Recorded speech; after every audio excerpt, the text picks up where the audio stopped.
Hi, this is Roger Conrad. I'm editor of Canadian Edge, which covers Canadian trusts and high-yielding corporations.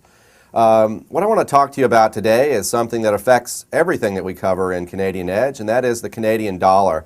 Now, of course, all Canadian securities, be they bonds, stocks, trusts, are all priced in Canadian dollars, and they pay their dividends in Canadian dollars. Now, when the Canadian dollar rises against the U.S. dollar, the value of those securities rises, and the value of their dividends rises as well. So it's a very bullish event when the Canadian dollar rallies against the U.S. dollar.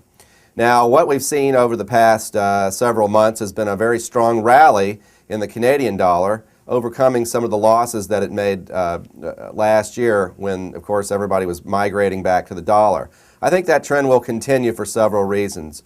Number one, I'm not a big conspiracy theorist, and I don't believe the U.S. dollar necessarily is heading into a terminal crash against all various currencies. But there are some very, very compelling strengths that the Canadian dollar has against the U.S. dollar. One being is that their economy is just stronger. They never got into the subprime debt problems. Their banking system is much stronger than our own, just evidenced by just looking at things like capital ratios, which are strong, looking at things like their ability to absorb loan losses and still generate some pretty solid earnings, generating some loan growth, generating some deposit growth. All these things are happening with the Canadian banks, and again, they're in stark contrast to what's going on with our banks. And it's very, very good for their economy. Another thing to remember about Canada is that it's a very heavy producer of natural resources. And of course, we cover these in detail in Canadian Edge. But how that affects the Canadian dollar is simply that when there are exports from businesses of natural resources, it creates demand for Canadian dollars versus other currencies. So when the prices of natural resources rise, when the demand for natural resources rise around the world, the Canadian dollar tends to appreciate.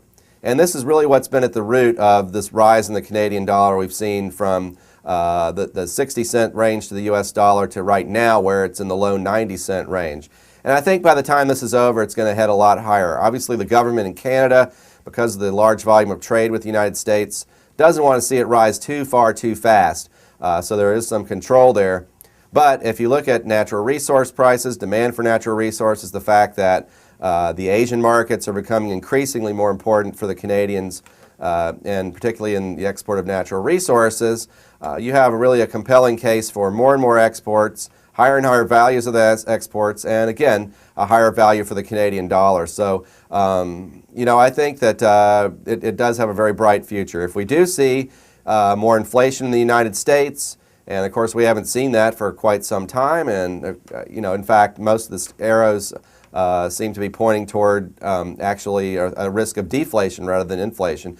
But should we see that greater inflation, we will see greater resource prices and again, a higher Canadian dollar. So not only does that benefit us in terms of giving us an effective dividend increase, but it also means that the Canadian trust, the Canadian income-paying stocks, even Canadian bonds are actually somewhat inflation hedges. In other words, if you're an income investor, you own them, they're going to hold their own against any potential inflation that we might see down the road, and that's again a very good reason to buy some of them now. So that's all I have to say today. Of course, we'll be talking about the Canadian dollar and much more extensively in the future, and I'll look forward to chatting with you then.